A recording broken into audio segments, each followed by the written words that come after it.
one. Ladies and gentlemen, welcome and thank you for joining today's Chief FOIA Officers Council meeting. Before we begin, please ensure that you have opened the WebEx participant and chat panels by using the associated icons located at the bottom of your screen. Please note, all audio connections are currently muted and this conference is being recorded. You are welcome to submit written questions throughout the meeting, which will be addressed at the Q&A session of the meeting.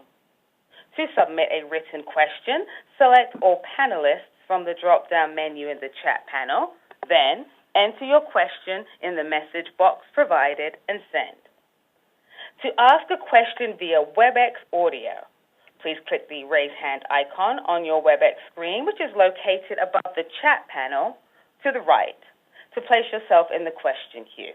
If you are connected to today's meeting via phone audio, please dial #2 on your telephone keypad to enter the question queue.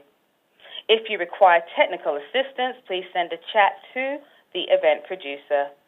With that, I will turn the meeting over to Alina Simo, Director, Office of Government Information Services. Alina, please go ahead.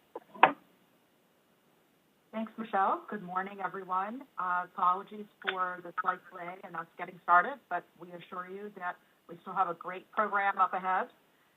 Thank you again for joining us today for our second virtual Chief FOIA Officers Council meeting. Probably not our last.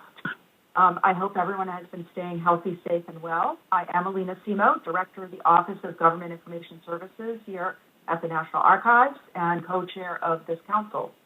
Let me introduce my co-chair, Bobby Talebian, Director of the Office of Information Policy. Bobby? Oh.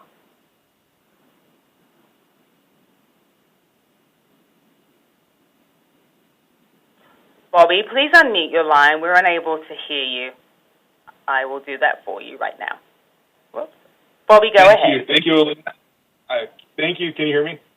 Thank you, Alina, and thank you all for joining us for a great meeting today. We have a really great agenda and look forward to getting into it. In a minute, you're going to hear welcoming remarks from Archivists of the United States, David Fourier, and then Bobby will introduce the Associate Attorney General, Anita Gupta, who will provide opening remarks as well. Alina and I will then each provide an overview of OIP and OGIS's work since our last meeting. We have some exciting updates to share. And then you will next hear from the Council's two committees, the Committee for Cross-Agency Collaboration and Innovation and the Technology Committee. Excited to have the two co-chairs of the committees join us later this morning along with a few members of the committee. And we're going to plug in now and throughout.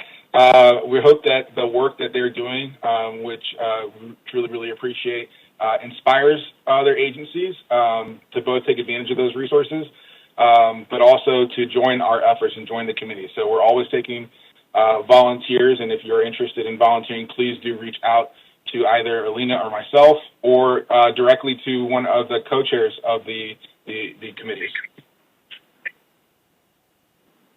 Great. Thanks very much, Bobby. I want to just second that plug. We definitely need more volunteers. During the course of our meeting today, we will pause and check in to see if there are any questions from our agency FOIA colleagues that come in via chat. We are simultaneously live streaming today's meeting on the YouTube channel, and we will be monitoring the chat functions both on WebEx and YouTube. So please chat any questions you may have. You'll see the slide that we have up that says chat to all panelists to ensure that comments are seen by our moderators. That's very important. Bobby, over to you. Thank you, Alina. As we have in the past, we will reserve time at the end of today's session for public comments. We'll be opening the telephone lines at the end of our meeting for the last 15 minutes for any oral questions or comments from the public. We ask out of consideration to others and at the time that you please limit your comments to three minutes. And once your 3 minutes has expired, we will let you know so that we can move on to the next commentator. We're monitoring the chat on WebEx and on the NAR YouTube channel. and we'll read out any appropriate questions or comments we receive from the public. Alina? Thanks. We have received several written comments and submissions in advance of today's meeting. We have reviewed all of them carefully and evaluated them prior to posting 9 of them to ensure they satisfy our posting policy on public comments. So I want to invite everyone to look at our website, archives.gov/OGIS, and go to the Chief FOIA Officers Council link on the left-hand side, and there you can see the comments that have been posted. We posted these public comments after remediating them to ensure that they are compliant with Section 508 of the Rehabilitation Act.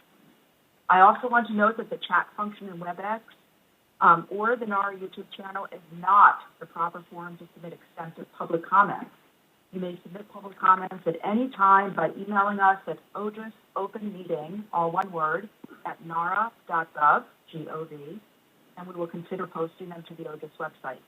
The chat function on both platforms should be used to ask clarifying questions or provide brief comments or questions that we will consider reading out loud at the end of today's meeting. Finally, a reminder that the council meeting is not the appropriate venue for concerns about individual FOIA requests or issues. If you need OGIS assistance, you may request it by emailing us at ogis@nara.gov.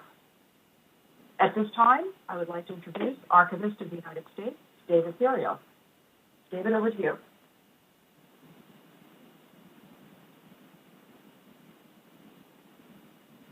Mr. Fourier, you may proceed. You are unmuted. Can you hear me now? Yes, sir, we can hear you. Please go ahead. Thank you very much.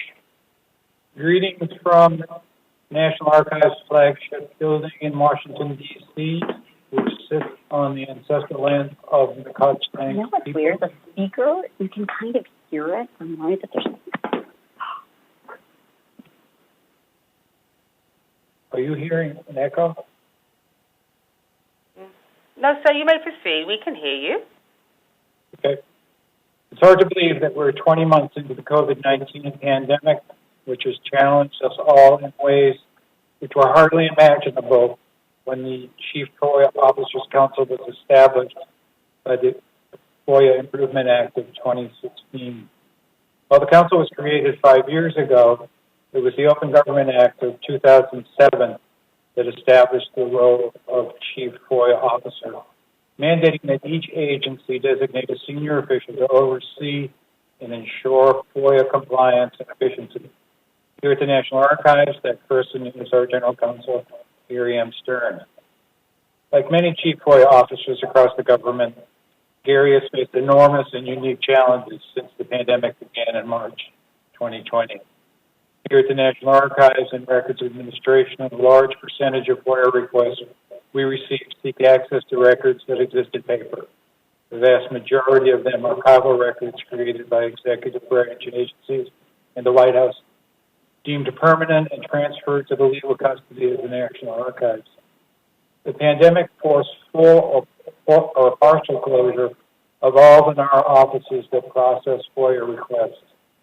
At our National Personnel Records Center, although we had to reduce our on-site capacity, we never fully closed, continuing to process emergency requests from veterans.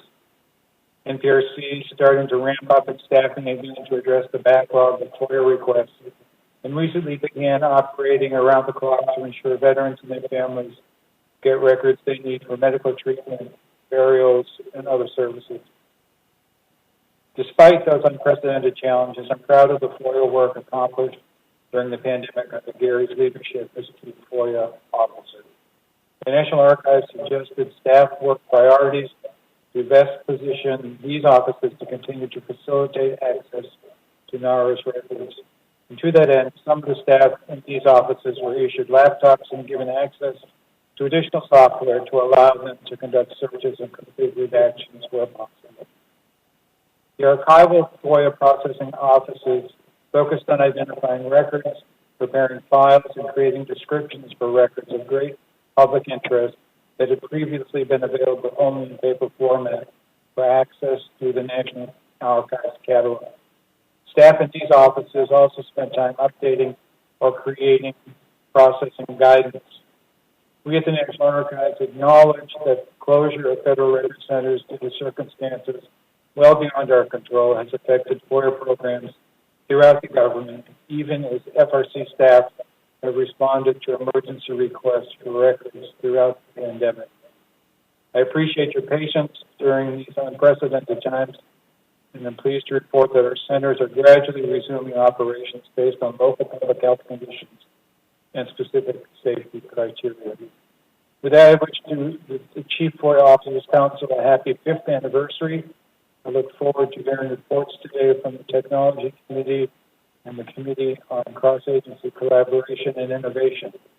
The important work of both committees ties directly to the statutory mandate that the Chief FOIA Officer of each agency monitor FOIA implementation and ensure efficient compliance.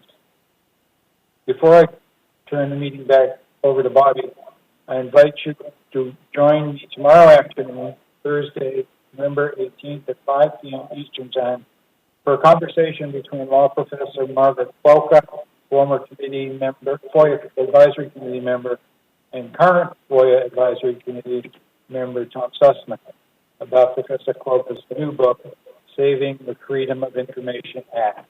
I look forward to an interesting and rich discussion and hope you will join us.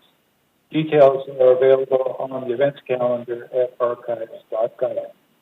Thank you, and back to you, Bob. Thank you so much, David. Very much appreciate all your support for the council. At this time, I'd like to welcome, we've had some technical difficulties, so hopefully this works, but we'd like to welcome the Associate Attorney General of the United States, Vinita Gupta. I'm very excited to have her provide us welcoming remarks. Thank you, Bobby. Good morning, and thank you for joining us for today's Chief FOIA Officers Council meeting. On behalf of the Department of Justice, I'd like to welcome all of the Chief FOIA Officers and agency FOIA officials to our Fall FOIA Officer Council meeting. I also want to welcome the members of the public that are joining us today. At the Department of Justice, we take very seriously our responsibility of transparency and accountability through faithful compliance with the Freedom of Information Act. In his first week in office, Attorney General Garland recognized the importance of the mission of FOIA at the Department of Justice's annual Sunshine Week event. The Attorney General noted that without accountability, democracy is impossible, and democratic accountability requires the kind of transparency that FOIA makes possible. More than 55 years ago, the Freedom of Information Act has been an important tool for keeping the federal government open and accountable. The Supreme Court explains that the basic purpose of FOIA is to ensure an informed citizenry, vital to the functioning of a democratic society, needed to check against corruption and to hold the governed accountable to the governed. As someone who has utilized FOIA in my own prior roles outside of government, I know how important the Act is for government accountability. At its core, FOIA is about public trust. Trust that those who are charged with faithfully executing the laws are in fact doing so with integrity and in the public's interest. Fulfilling the goals of the FOIA is not an easy task, as many of you know best, and COVID only made that even harder. The U.S. government receives and processes over 700,000 FOIA requests every year, many involving multifaceted searches, consultations, and complex line-by-line reviews of large number of documents. FOIA work is often very difficult and time-intensive. And finding the balance between FOIA's presumption of disclosure while also upholding legal guardrails for the protection of sensitive interests such as our national security, individual personal privacy, and law enforcement is also very challenging. And that's what the law requires, for us to lift up and protect a person's ability to seek information from the U.S. government while also ensuring that guardrails to protect the public interest are maintained. As many of you who have worked in FOIA over the years know, the department has long held that FOIA is everyone's responsibility. And I want to thank all of the FOIA professionals who work tirelessly day in and day out to meet their agency's disclosure obligations. The key to the success of any agency FOIA program is the leadership you provide. The law itself recognizes the importance of leadership support by designating a Chief FOIA Officer at each agency that is at the Assistant Secretary or equivalent level. And I take great pride in serving as the Department of Justice's Chief FOIA Officer. As Chief FOIA Officers, we must all continually review all aspects of our respective agencies' FOIA administration to ensure that records are released lawfully and efficiently. As I mentioned, the day-to-day work in administering the FOIA is often not easy, and agency FOIA professionals deserve our support to meet these challenges. It's also important that we continue to remind agency program personnel outside the FOIA office of their critical role in making sure the agency's FOIA obligations are fully and timely met. The Department of Justice is committed to serving as a resource and providing counsel to your agency in the advancement of FOIA administration. In just a few minutes, Bobby will be providing updates on several important initiatives that OIP has been working on that will benefit your agency's FOIA administration. He'll be discussing new reporting requirements and tools, guidance that encourages agencies to offer additional substantive FOIA training and establish standard operating procedures, and the application of the deliberative process exemption. We're also looking forward to releasing new standardized e-learning trainings this year. Finally, as you know, we are continuing to build on the functionality of FOIA.gov. The development of centralized search capability across agencies is going to greatly enhance the public's ability to find the information that they're seeking. You'll also hear about the work of two committees established by the Council to address technology, resources, administering the FOIA virtually, and professional development. I want to especially thank the committee members for their dedication to FOIA and their hard work on these issues. Thank you again for all you do as Chief FOIA Officers to ensure that we have an accountable democracy and transparent government that works for the public interest. Thank you. Thank you so much, Benita, for the kind words and continuous support for the departments and agencies' FOIA administration. All right, I think next we'll move on to, we have some updates. I have some updates from OIP, so we'll go to the next slide. And we can skip this slide and go to the next one.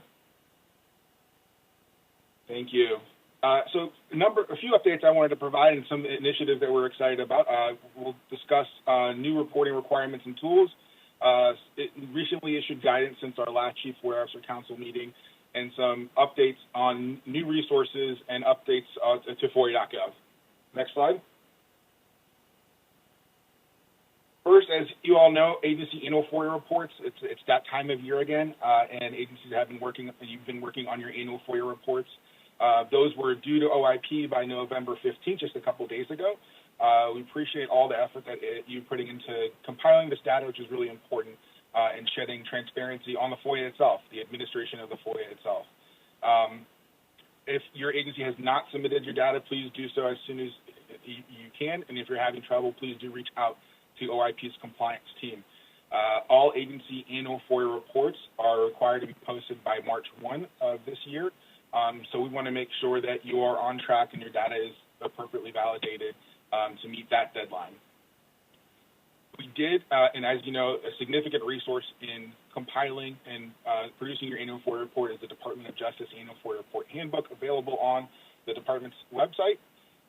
We did update the handbook due to enhancements to the annual FOIA report tool, which hopefully you'll find helpful in submitting your report, but also in some of the substantive areas.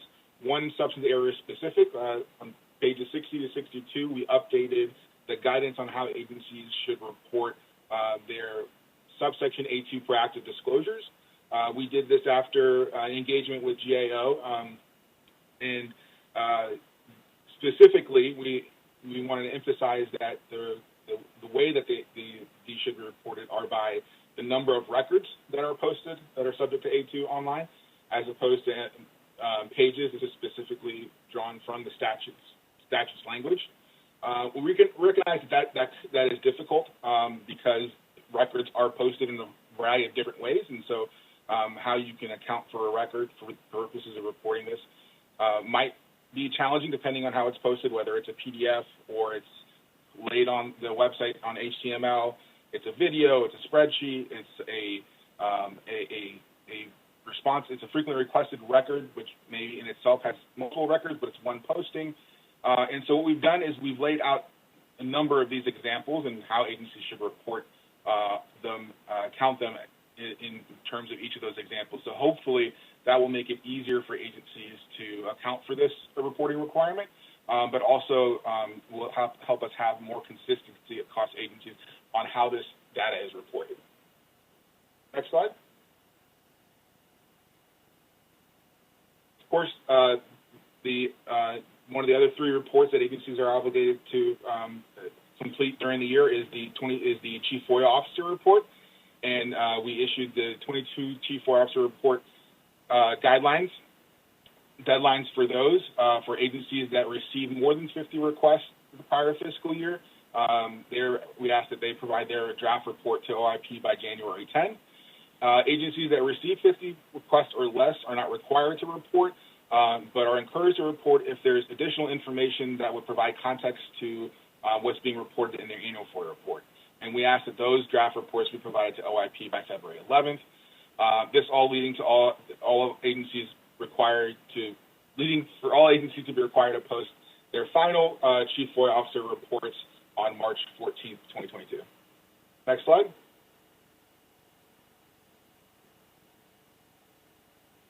The 2022 Chief FOIA Officer Report Guidelines continue to focus on the 5 key areas of FOIA administration we focused on in the past: applying a presumption of openness in administering the FOIA, ensuring that there are effective systems in place for responding to requests, the use of proactive disclosures, increasing the use of technology, and, of course, improving timeliness and reducing backlogs.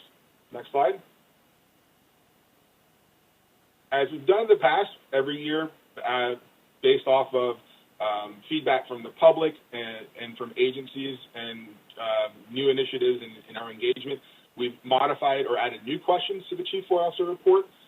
Just to highlight some of the new questions for this year, recognizing the importance of records management, we've added a question regarding records management training for FOIA professionals, emphasized requester outreach by modifying that question, and also recognizing, as the associate mentioned, that FOIA is everyone's responsibility, that non-FOIA professionals are receiving briefings and trainings, and in particular, senior leaders are aware of their FOIA obligations. Standardized operating procedures, we're asking more specific questions about that. Continuing to survey agencies on first-party requests and alternative access to technology, and really focus this year on the core responsibilities in the statute for Chief FOIA Officers, for reviewing their programs to ensure that they have adequate technology and resources to meet the needs of their FOIA administration. We focused more on, we modified questions to focus on A2 proactive disclosures, and also we're continuing to monitor how agencies have been impacted by COVID-19 on reducing their backlogs and effectively administering their FOIA administration.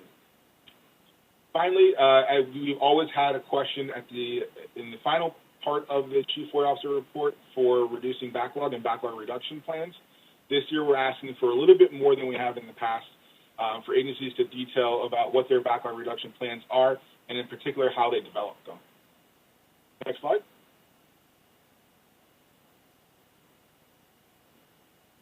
Finally, the quarterly FOIA report. As you know, agencies have, for a long time now, in addition to the annual FOIA report and the Chief FOIA report, provided a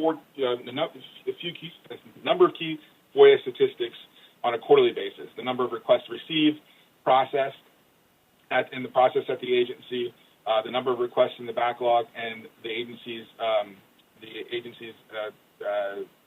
status of their 10 oldest requests.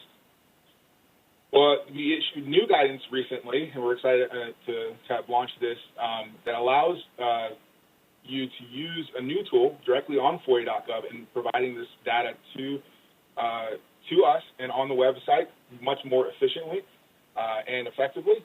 So as in the past where you may have had to involve your CIO team, now as the agency FOIA.gov manager at your office can directly put this data in FOIA.gov through their account, and it'll appear on FOIA.gov in that way.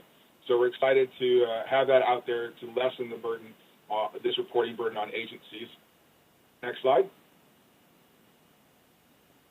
But also, the new tool has allowed us to streamline the public and improve the public-facing side of this data. Now, requesters, agencies, and the public can view this quarterly data just like they can view the annual FOIA report. And significantly, moving forward now, we're able to retain this data not just for the current fiscal year, but historically. So over time, agencies, the public, requesters can look to see historically how agencies have done in a certain quarter, not in just that fiscal year, but compared to other fiscal years. Next slide. So since our last meeting, we've had a couple of formal guidance articles that have been issued by OIP, and I just want to touch on those and bring everyone's attention to them. As we've done in prior years, after reviewing your Chief FOIA Officer reports, we conduct an assessment, and last year issued guidance for further improvement based off of the Chief FOIA Officer reports in our assessments. This guidance highlights the importance of substantive FOIA training, but as the associate mentioned, we recognize that FOIA is everyone's responsibilities, also training and briefing all agency program personnel, including senior leadership, on FOIA and the obligations of FOIA to your agency. One thing we've now for the past couple of years now, in looking backwards, have seen is the impact of COVID-19, of course, was significant for a lot of agencies at the beginning, but it also has pushed a lot of us to improve processes, and we've mitigated some of those challenges with improved processes, workflows, and technology. So taking those lessons learned, we want to encourage agencies to plan ahead and build on those as we work towards reducing backlogs and processing times. Also, emphasizing the importance of standard operating procedures. This was a question that we had in the Chief FOIA Officer report, and a lot of agencies have and are various types of standard operating procedures, which is really important for ensuring not just consistency and the quality of FOIA review and production, but also retaining institutional knowledge, particularly for those agencies that have smaller FOIA offices where turnover could be significant. So we want to continue to encourage standard operating procedures, both having them and updating them regularly, and we're asking about that in the Chief FOIA Officer report again.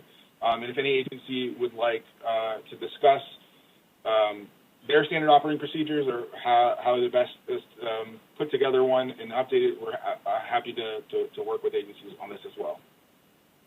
And of course, agencies were encouraged to review their FOIA regulations and ensure that they are up to date as well. Next slide.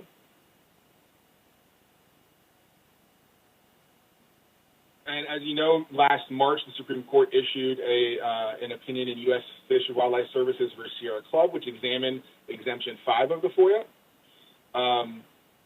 and the deliberate process privilege. I've spoken about the case in prior meetings, so I won't get into the details of the case, but I just wanted to emphasize the guidance, which emphasizes two key takeaways from the decision. The court did not modify the standard term Exemption 5, but it did, as I said, mention, highlight two key elements of consideration when determining whether a record is pre-decisional. First, the court recognized that a record is not final simply because it's the last version of something and nothing else follows it. The key consideration in determining whether a record is final is whether it is the final decision that the agency has settled on. And second, when determining whether a position is the final decision that an agency has settled on, we look to the legal consequences of that record and not any practical impact or effect it had on the agency's decision making. So key to that is that the agency itself treated that record as a final decision with legal effect. So those are the two key considerations of whether a record's pre-decisional that the Supreme Court emphasized in the Sierra Club case, and two key takeaways from our guidance, which is available on OIP's website. Next slide. I'm excited to talk about FOIA.gov. We have a lot of exciting initiatives around FOIA.gov, improving the functionality of the site. One of the projects that we've been working on with GS's 10X team, which we completed the first two phases, was a proposal to investigate a centralized search capability where requesters can search for records on agency website and FOIA libraries from a central place without having to go to individual websites and FOIA libraries. We hope that this is going to assist requesters in getting information that is already available more easily without having to make a request, or assist in making more targeted requests that are easier to process. We have been approved, and so we're very excited here at OIP and for the government for phase 3, where we're going to now work with GSA on the idea that we have and how we can accomplish this and prototype it, probably with a small group of agencies. So we'll be looking for some volunteers for the prototype as we build towards the final product, which will be the government-wide FOIA library on FOIA.gov. Next slide. Of course, key to all of this has been the interoperability between agencies, FOIA program systems, and FOIA.gov.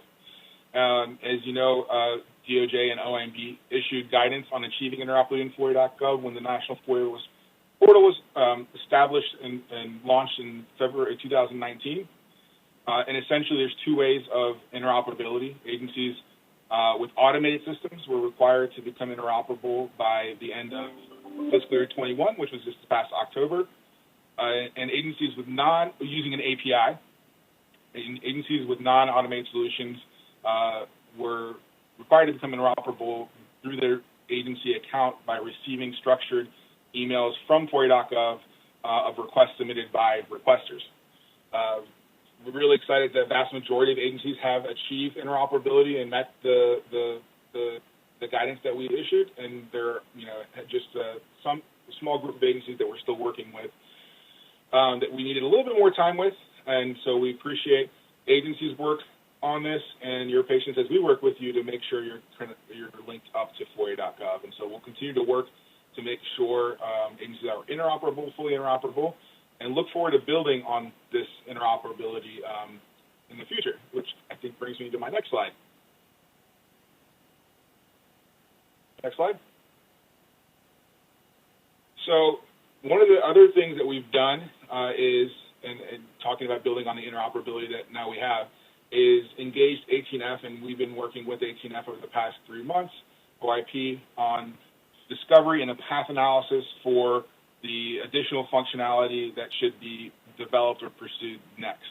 And we did extensive interviews with agencies and the public. If you are one of the agencies or members of the public that met with us, I want to, again, thank you.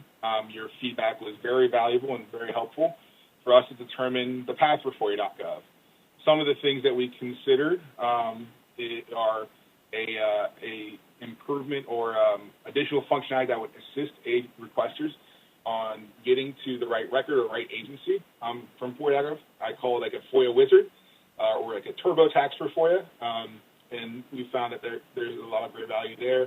We looked into status, also the 10X project, and we're just wrapping it up, but looking at this as what can we do now immediately, some low-weight design updates, as well as what we can do in the short term and what we should do more long-term. So we look forward to finishing this and then building on it, and we'll share our findings and next developments going forward. Before we move on, I don't have a slide on this. Another update for FOIA.gov that we are looking forward to is adding a web presence for the Chief FOIA Officer Council on the site. As you know, FOIA.gov is the central site for government-wide FOIA administration, and so we wanted to increase our web presence. And so we look forward to hopefully by next meeting either having launched that or demo it, and so stay tuned for that. Next slide. Finally, some forthcoming resources that we are excited that we'll launch this year. We just started our initiative of developing new e-learning training courses that will be available to all you, your agencies, to load into your e-learning platforms. And hopefully we're trying to develop a public version that the same version, but a public way of also including on our websites. But we're focusing on 3 different trainings, so there'll be 3 separate training modules. One will be a brief training module for senior executives and their unique role in FOIA administration. Another will be a module focused, more like a 30, 45-minute module focused on all agency personnel. And then finally, a much more in-depth 2 to 3 hour course that goes over all of the procedural and exemption requirements for FOIA professionals. So we hope that this will be an easy and a good way of providing consistent FOIA training to all members of your workforce. As I said, FOIA is everyone's responsibility, and we hope that this will help your agencies in raising both awareness and then having substantive FOIA training for your FOIA professionals. And as we hope to issue this sooner, but we're still working on and will issue this year our FOIA self-assessment toolkit. Next slide. Finally, as we wrap up, I just wanted to raise awareness to the other resources that we're continuing to update that are available to you. The guide to the FOIA was fully updated in 2019. We'll have another full update done this year.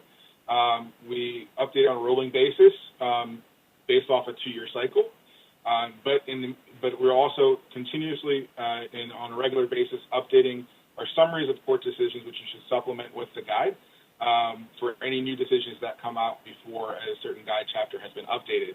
Of course, we're always available for training, so if agency needs specific training, we are happy to accommodate that, as in addition to the established training, government-wide training that we provide.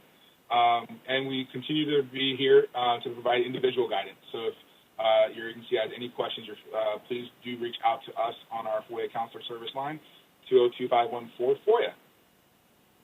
Next slide.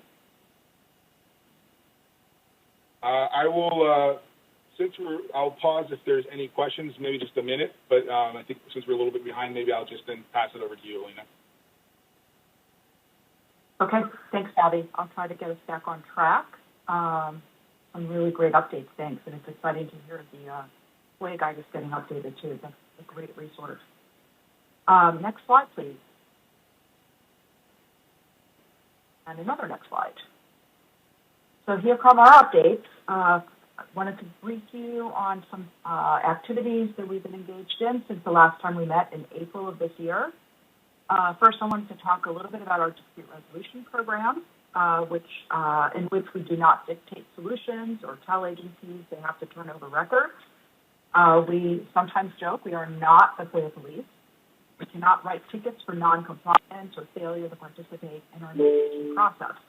Our mediation services are completely voluntary, and we have had both agencies and requesters participate or decline to participate. Most often, we act as a facilitator to help agencies and requesters better understand the issues and the other party's position. The statute specifically says our mediation services are a non-exclusive alternative to litigation, and we try to prevent litigation by explaining the FOIA process, including how a search was conducted or an explanation of the records withheld under exemption cited. There's nothing in the statute that prevents a requester from filing a suit after going through our mediation process. Once a case is in litigation, we do not get involved. A number of requesters have told us that even if they were not successful in our mediation process, they have at least understood more about the information that was being withheld and understood more about the agency's position. So there is definitely a lot of value to what we do. I have some stats that I'm displaying here on the slide. I just wanted to share with you that from fiscal year 2020 to fiscal year 2021, we experienced a 4% increase in the cases we logged in. We experienced a small increase in the number of cases closed, but we kept up. So I'm very proud of our mediation team for doing that, despite the challenges of the pandemic. We were able to keep our backlog down and fairly steady. We ended fiscal year 2020 with 27 cases in our backlog and 30 cases in our backlog fiscal year 2021. And that's still significantly down from a backlog of 153 cases that we had in fiscal year 2019. Also, we were able to close all of our cases pending from fiscal year 2020, this past year, and we shrunk the age of our oldest complex case, with the oldest now pending at 237 days. Next slide, please. I would like to take this opportunity to revisit an important topic, estimated days of completion, EDCs. In 2019 and early 2020, OGIS conducted an assessment of EDCs that we were finishing just as the pandemic moved FOIA operations from government offices to homes. As we noted when we released the assessment in March 2020, months of research and review of hundreds of OGIS cases went into our report. And the report did not reflect the pandemic's challenges of physical distancing from computers and record systems that came after March 2020. Despite the timing, OGIS believed that the topic was important enough to release our assessment in March of 2020, particularly since we knew that regardless of the pandemic's effects, requesters were still entitled to EDCs. We recognize that in the early days of the pandemic, our assessment, our accompanying advisory opinion, and FOIA Ombuds Observer package may have been lost in the shuffle. But the issue of EDCs has only become more relevant with the passage of time, and we have seen that through the requests which have come to our attention this past fiscal year. In our role as the FOIA Ombudsman, we saw the number of requests for OGIS assistance involving delays jump 73% in fiscal year 2021. That in itself may not be surprising given the extraordinary times we have been experiencing for the last 20 months. But what was more surprising to us is that for 85% of these requests for our assistance involving delays, a requester asked for and was unable to obtain an EDC. While delays are understandable in the COVID-19 environment, particularly with regard to requests for paper records that are stored, for example, in our federal record centers or that are classified, agencies must provide EDCs upon request to comply with the FOIA statute. And it's important to note that an estimated date of completion is just that, an estimate, not a guarantee that the agency will respond or will have responded by that date. And EDCs are subject to change and can be adjusted over time. In our role as the FOIA Ombudsman, we have observed that the EDC requirement in the law sparks significant frustration among requesters and federal agencies. FOIA requesters who are unable to obtain EDCs, or in some cases, any information whatsoever from agencies about the status of their requests, frequently contact OGIS for assistance. Likewise, frustrated FOIA processors have told us about the challenges of providing requesters with EDCs, particularly when faced with growing backlogs. More than half of FOIA processors, as part of 8 OGIS assessments of agency FOIA programs, said that they sometimes or rarely or never provide EDCs when requested. So we're taking this opportunity today to call your attention to our March 2020 compliance assessment, advisory opinion, and FOIA Ombuds Observer package. We noted in our advisory opinion that if a FOIA requester is able to establish that an agency has a pattern or practice of failing to provide EDCs, the court may find that the agency has violated the FOIA. And we hope that the information provided in these documents will assist FOIA programs in complying with the EDC requirement. Our recommendations include that agencies should ensure that online tools that provide EDCs function properly, provide the most up-to-date information possible, and provide contact information for the FOIA program. And agencies should use average processing times for simple and complex requests to help determine EDCs. Next slide, please. Our fourth recommendation is where you, Chief FOIA Officers and FOIA professionals out there watching us today, come in and where I ask you for your help. We recommended that Chief FOIA Officers should ensure that FOIA professionals have the necessary resources to provide EDCs to FOIA requesters. If necessary, Chief FOIA Officers should use their statutory authority to recommend to the head of the agency adjustments to agency FOIA practices, policies, personnel, technology, and funding. As we said in our assessment, support from agency leadership is crucial to their success in meeting FOIA statutory requirements, including providing EDCs upon request, Chief FOIA Officers who are required under FOIA to support efficient and appropriate compliance with FOIA and recommend improvements to implementation are in the best position to ensure such support. Please spend some time in the next several weeks in this space to ensure that your agencies are providing EDCs upon request, and if they are not, reviewing changes to ensure user compliance. Next slide, please. Since 2014, OGIS has been working closely with the Archivists of the United States to improve the administration of FOIA through the work of the FOIA Advisory Committee, which I chair and which Bobby also sits on as a member. The committee brings together members of the FOIA community from inside and outside of government to collaboratively identify the greatest challenges in the administration of FOIA and develop recommendations for and suggest best practices to the Archivists. We have had 3 complete terms of the committee thus far.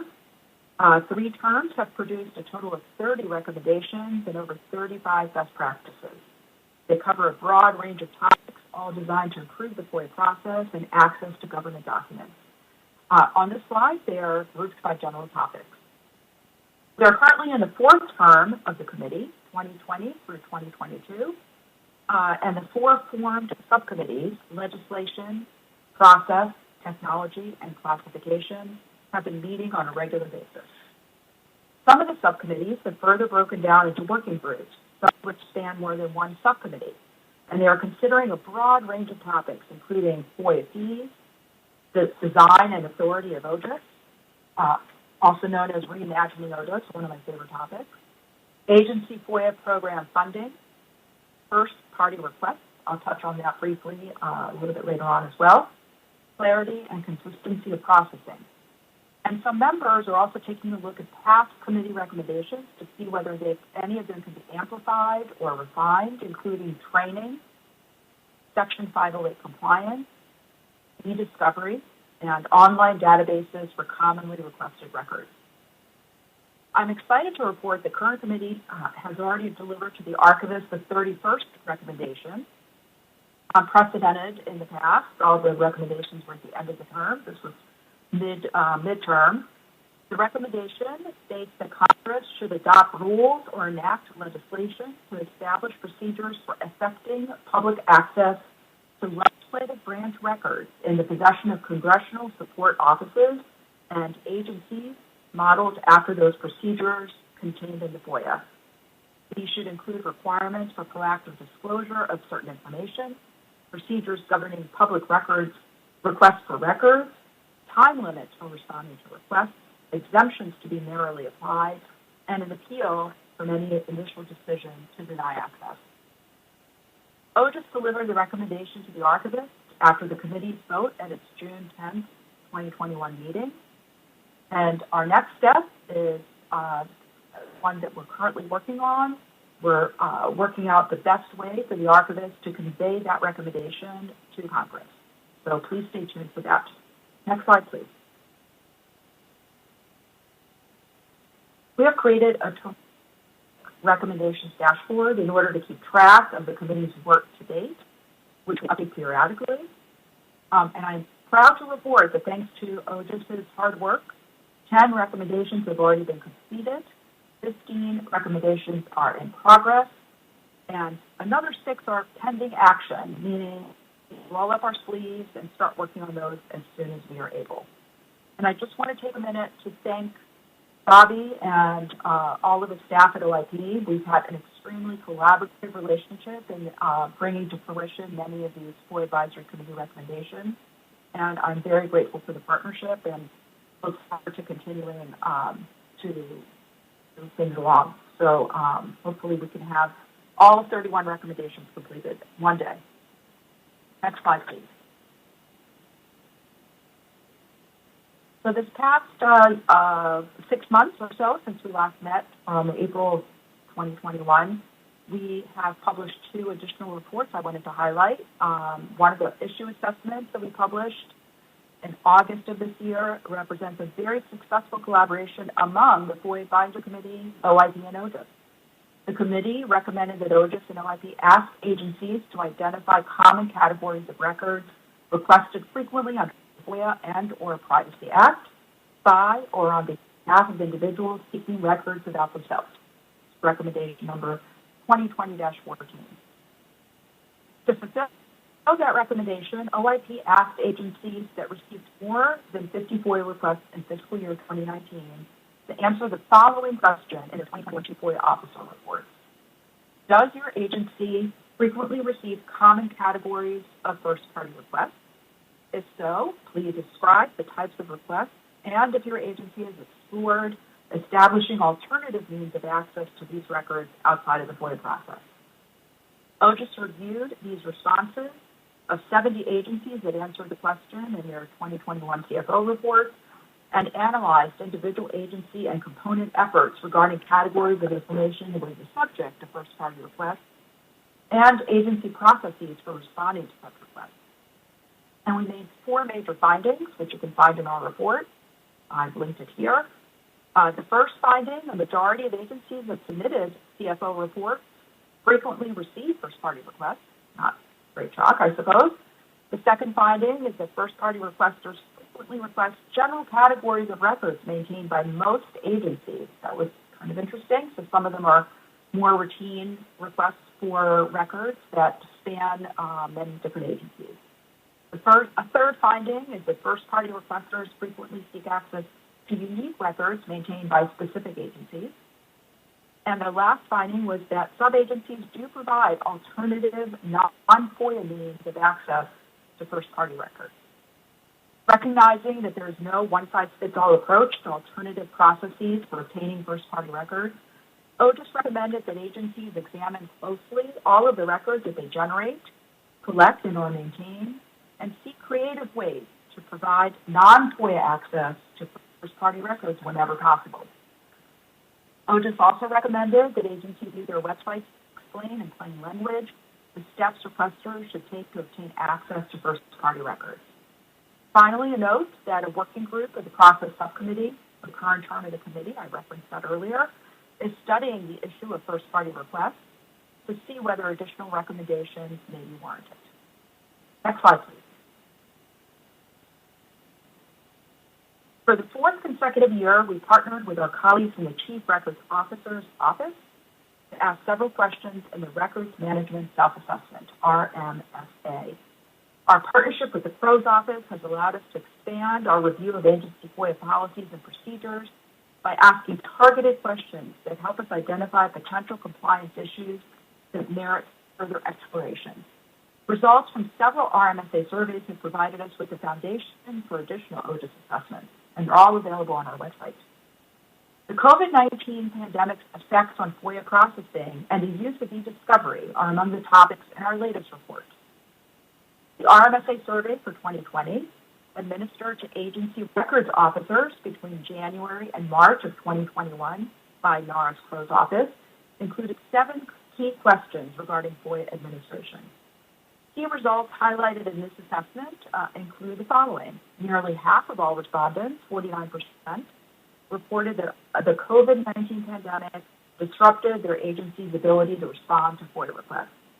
A majority of respondents, 80%, whose FOIA programs were disrupted, reported that their agency's paper records were inaccessible due to office closures, while nearly half, 46%, reported that agency staff were not available to search for records.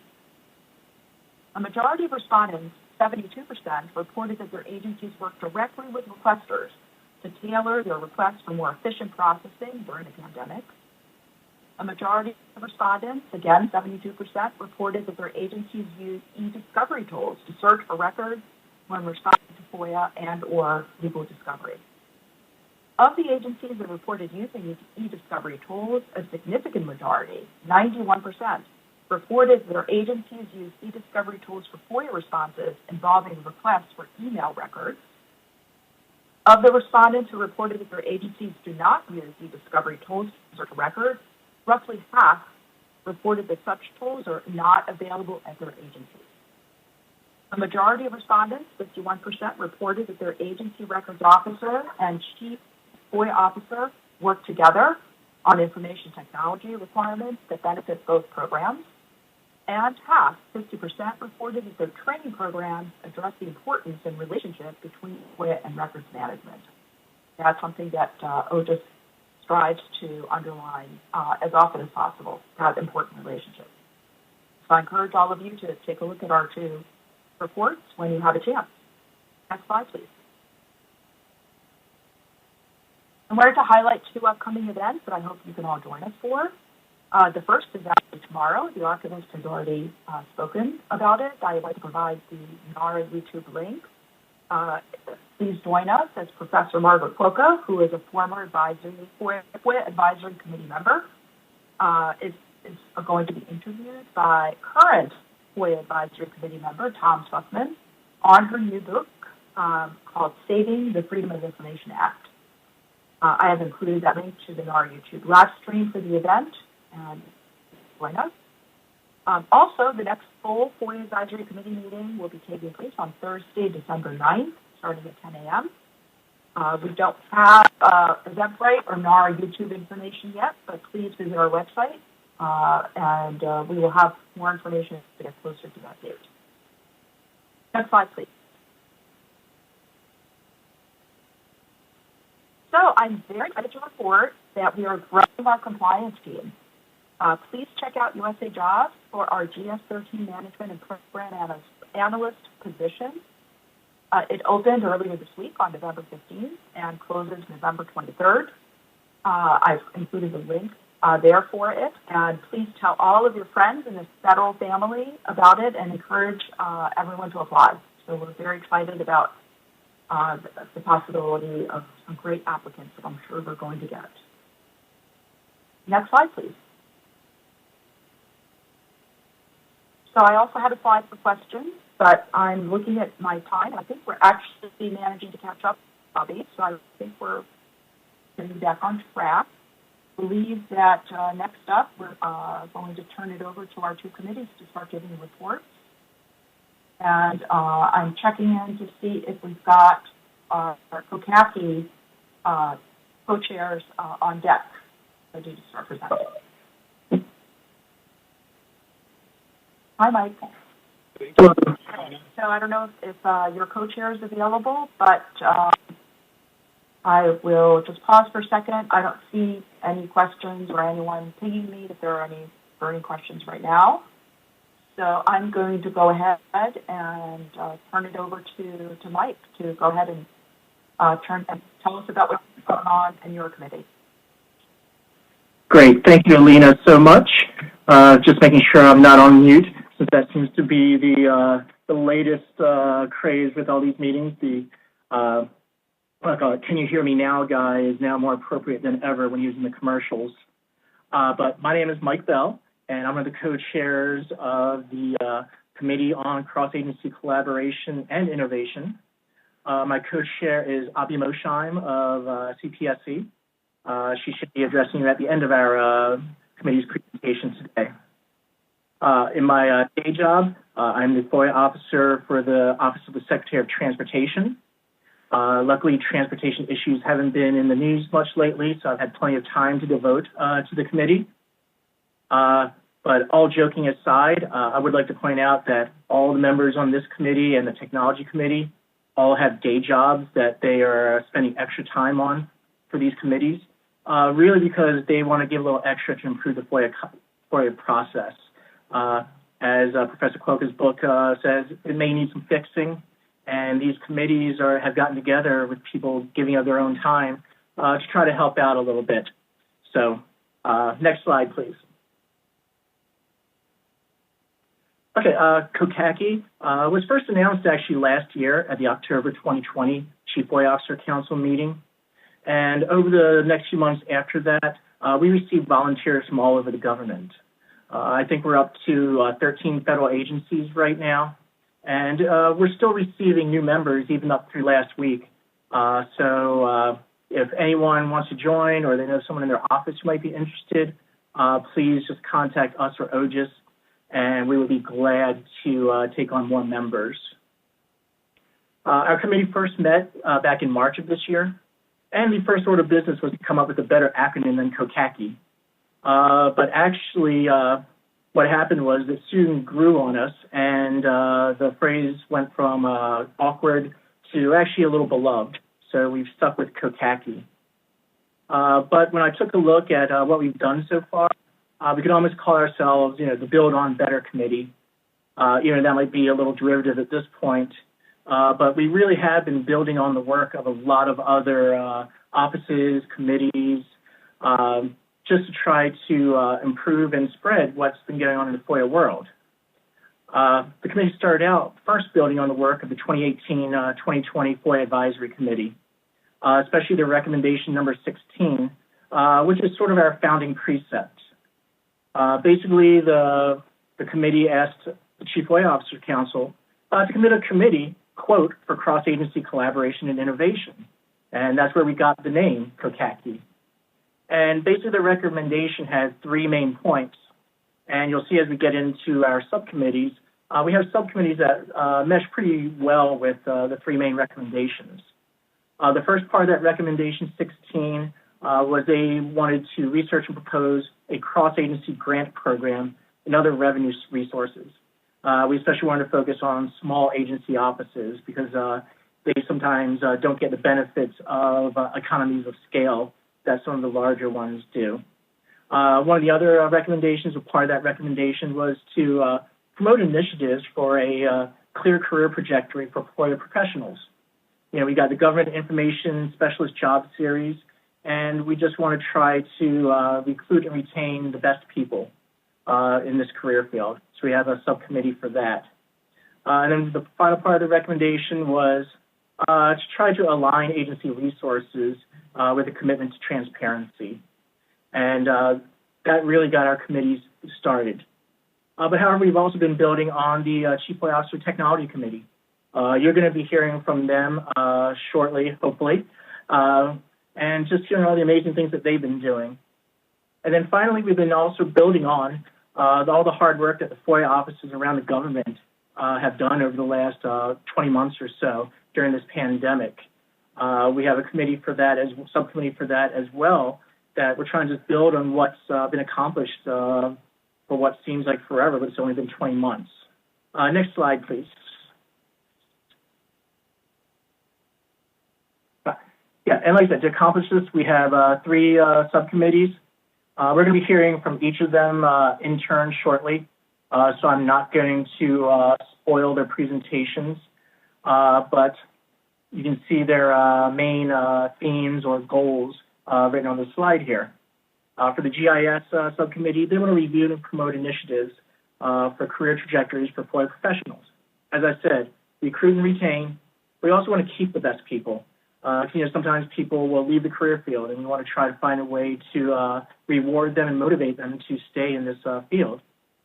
Then we have the Pandemic Virtual FOIA Office Subcommittee.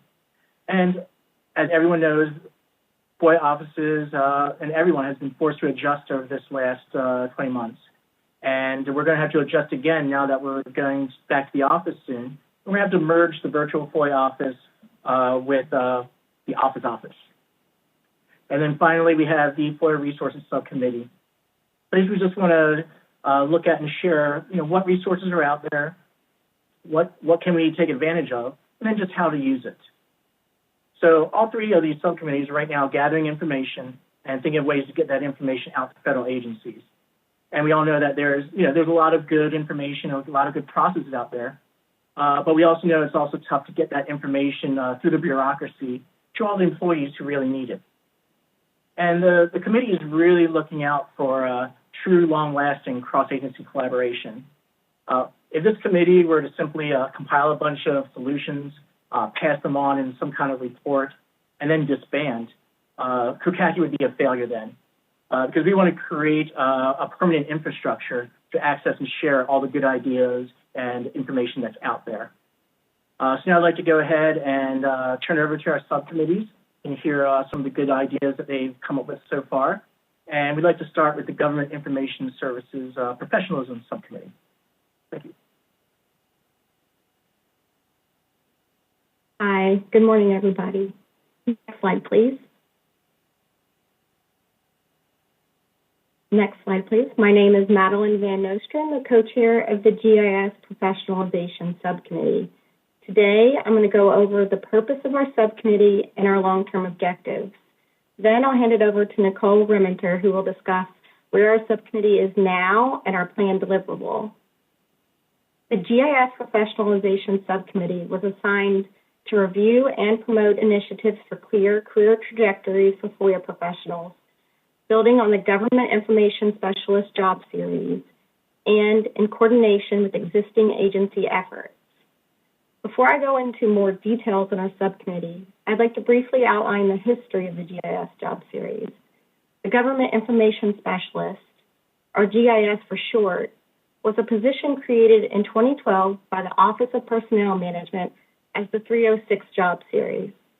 OPM largely left it up to agencies how to implement the new job series. The Obama administration recognized that this new job series elevated the importance of the work performed by those in the federal government who are responsible for realizing the president's vision of an open and transparent government. This subcommittee aims to examine how the GIS job series can continue to be elevated. This subcommittee will examine future cross-agency support necessary for GIS career development and advancement, and will inform the development of performance standards for the GIS job series. Next slide, please. Through cross-agency collaboration, this subcommittee will specifically review the following areas: recruitment strategies, hiring and retention strategies, uniform pay scale assignments and key competencies for civil servants, and professional certification testing. Additional areas may be examined if identified by the research and data gathering stages. And that's all I have for today. Now over to Nicole. Thank you. Thanks so much, Madeline. Good morning. My name is Nicole Rementer. I am an attorney advisor with the National FOIA Office at the Environmental Protection Agency and co-chair of the GIS Professionalization Subcommittee. Recommendation 16 from the FOIA Advisory Committee's 2020 term report gave us some very important goals and highlighted the importance of supporting FOIA professionals and the Government Information Specialist series. To that end, the subcommittee has recognized that our eventually proposed solutions should be data-driven. Our initial efforts aim to investigate the underlying obstacles and their effects on GIS career development and mobility in both the short and long term. We are currently developing a survey of FOIA professionals, have interviewed and will continue interviews of FOIA leaders and experts. All of these efforts support our information and data gathering necessary to develop a thoroughly developed white paper that the subcommittee will present to the COCACI Committee and Chief FOIA Officers Council. This white paper will propose recommendations for next steps for the subcommittee that will contribute to the COCACI's implementation of Recommendation 16. That is our report on the progress of the GIS subcommittee. Thank you all for your time and attention. And next slide, please.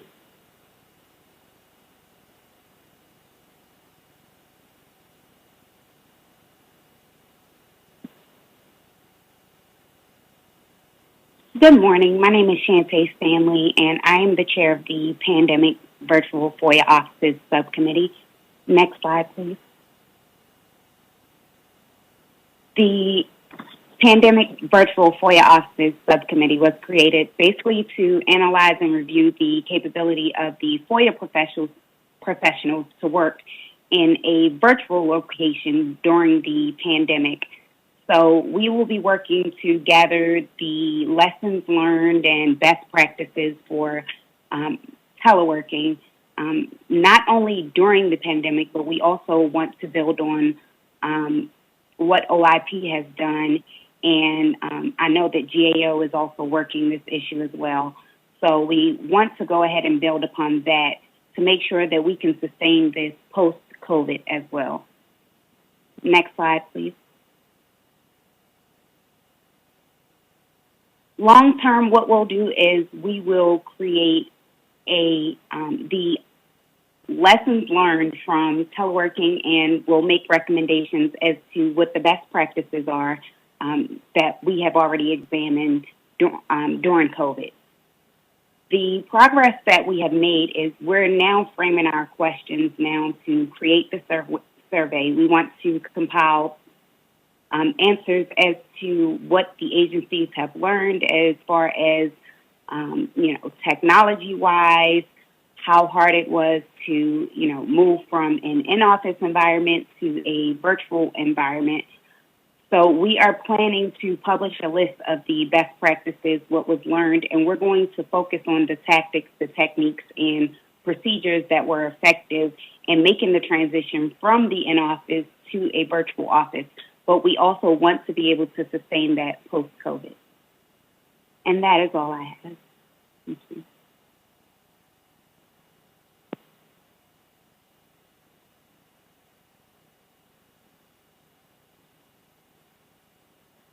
Next slide, please. Good morning, everyone. I am Brandon Gaylord. I am the chair for the FOIA Resources Subcommittee. I am also the FOIA director and officer for HHS. Next slide, please. The FOIA Resources Subcommittee is really focusing on 3 to 4 different areas. The first thing we want to do, we can actually really use your help on this, is we're looking for the different types of resources out there.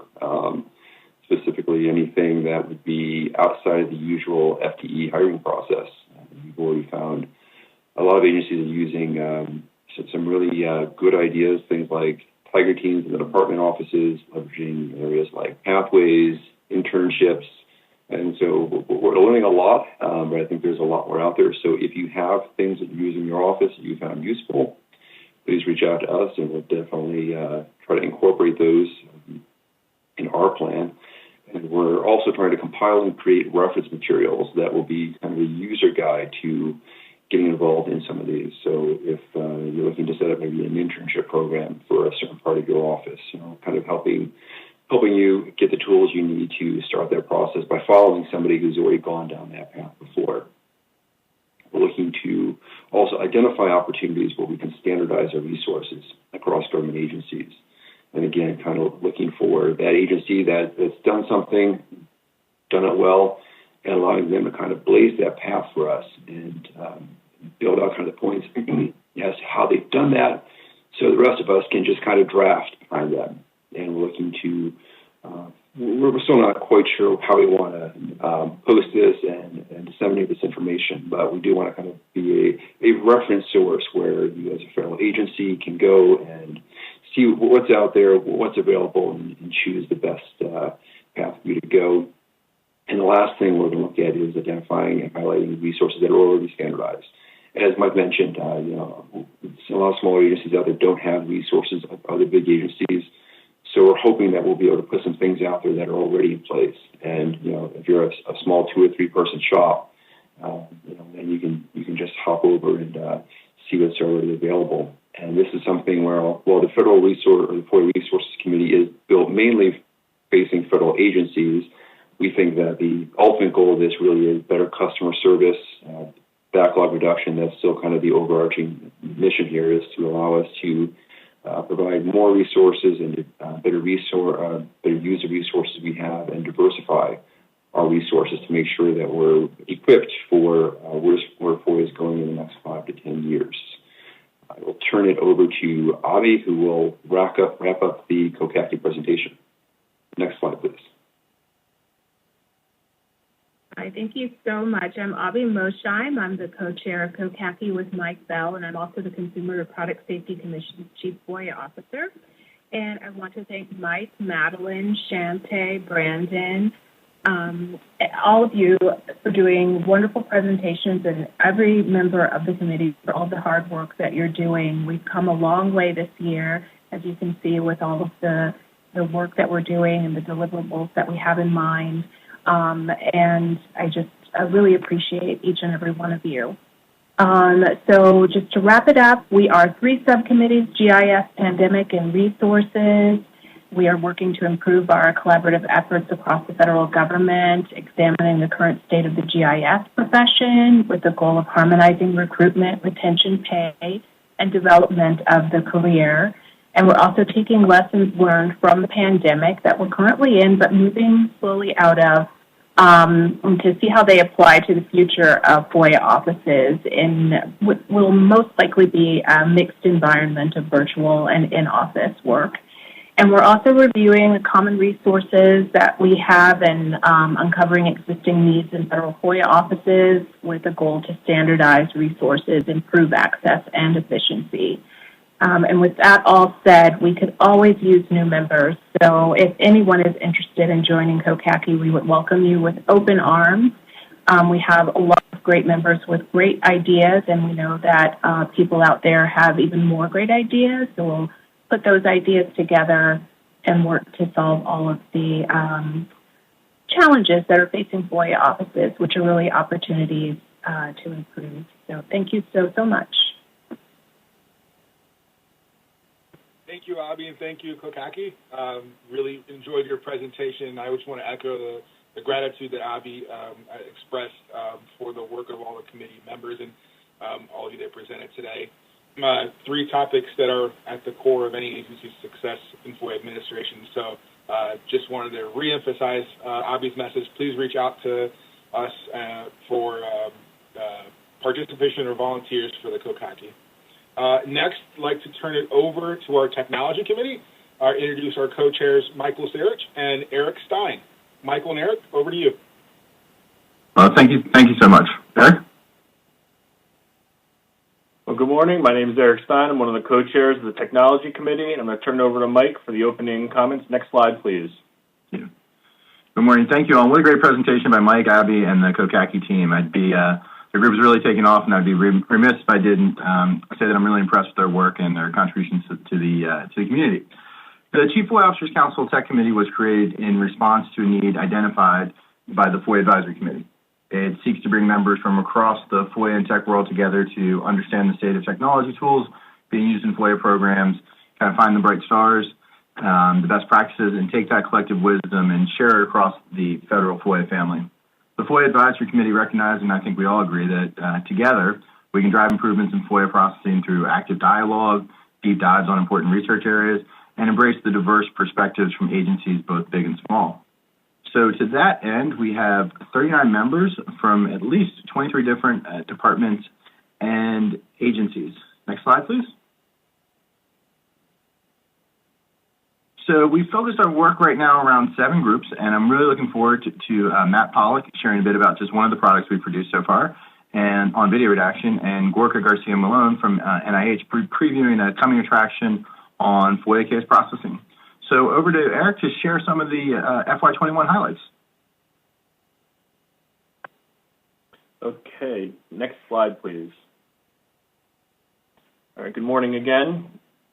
Our committee has been in existence for almost 3 years now. Goes fast. And we have we started out with a broad mandate and started to work through the 7 different working groups that Mike just mentioned, and we'll be talking and showing some of our deliverables in a few minutes. Throughout the past fiscal year, we managed to accomplish several things despite the pandemic and have several other pretty big things coming up for fiscal year 22 and beyond. The first thing here listed on the slide is we completed work on our recommendations from a February 2020 report. One of the things we committed to was going through the recommendations and actions that we've developed and figuring out what can we do and what, if anything else, is needed. So we completed the work on those recommendations in this fiscal year, and we're moving on now to the next, listed here are charters and the work that we've scoped out through each of the working groups. Second bullet here notes that we had an AI event, and this is important for a whole host of reasons. Our committee strives to raise awareness of technology throughout the federal FOIA community, and that's introducing concepts like AI, machine learning, and e-discovery tools, and so on. So this event was great. It provided an opportunity to provide an overview of artificial intelligence, what it is and isn't, and how it may apply to FOIA or in the future. We'll be doing similar events this year and beyond as well. We'll talk about that a little later in the presentation. The third bullet here notes that we posted our charters publicly. The link is available. It's on the OGIS website.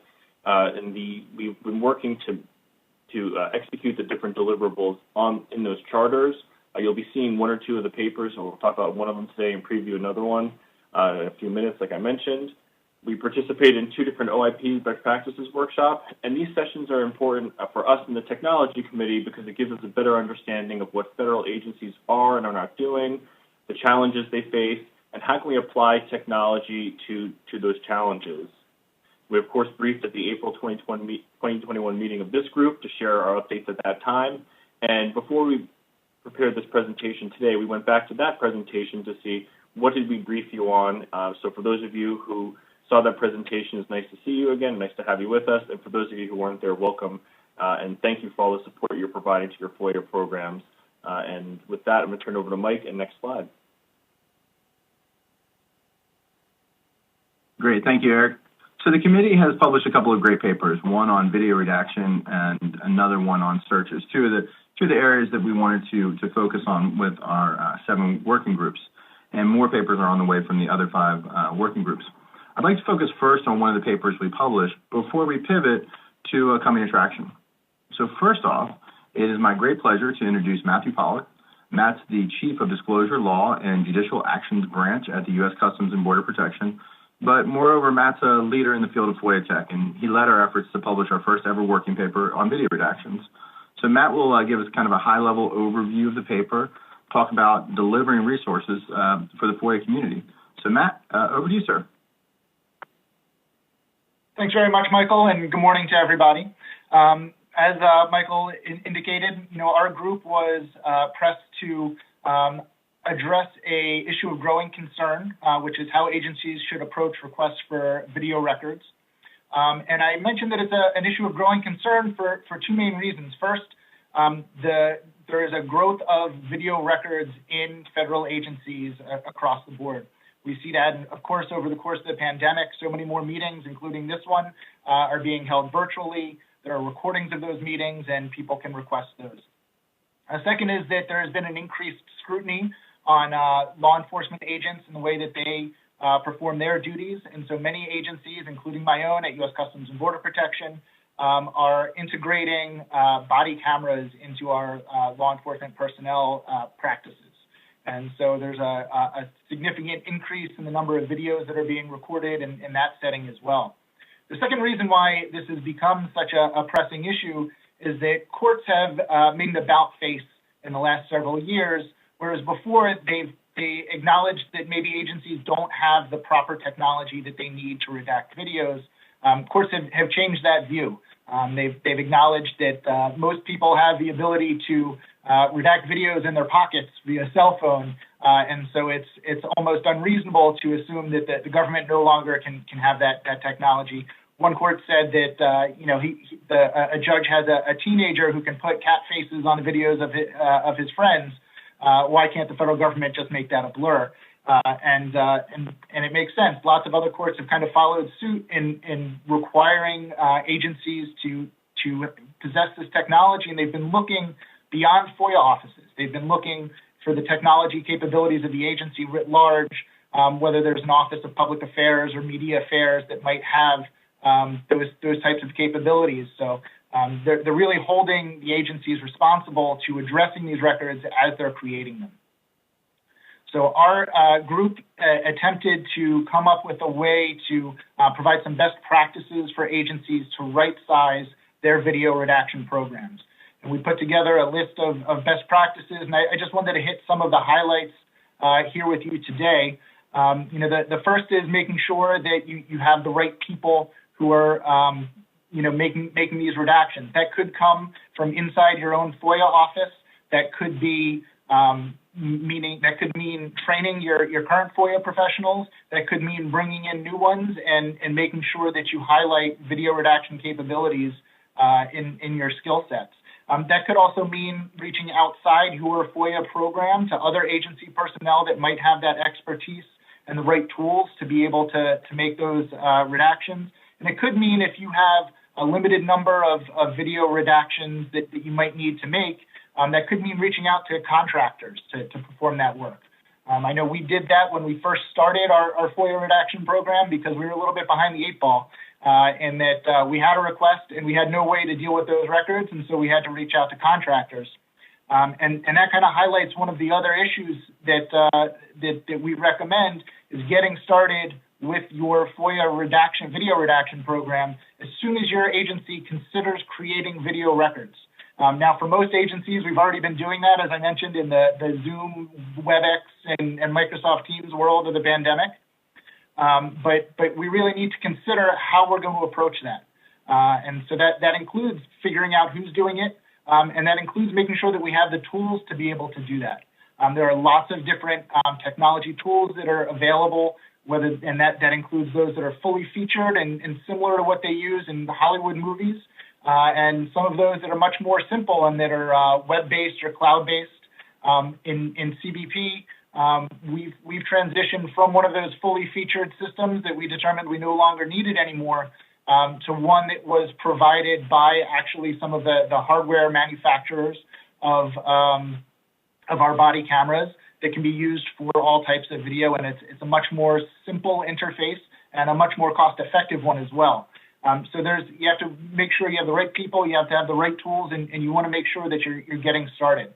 The rest of our paper touches on other recommendations, including making sure you're aware of record retention schedules, making sure you're prepared to deal with the storage necessary to have a video redaction program. A video file is much larger than a PDF, and so as you're making redactions, you need much more space on your servers. Being aware of what the time commitment is to redact videos. Redacting a 5-minute video might be 9,000 frames, and it's equivalent to redacting 9,000 pages of records. It doesn't seem like a lot when you say, oh, it's only 5 minutes, but that can take much longer if you're going frame by frame to redact that information. So you have to make stakeholders within the agency and stakeholders, in the requester community aware that video redaction might take a different period of time to work on than standard paper redactions. And all of this is, plan ahead. That's the biggest recommendation that we can have. Make your considerations now as soon as you can.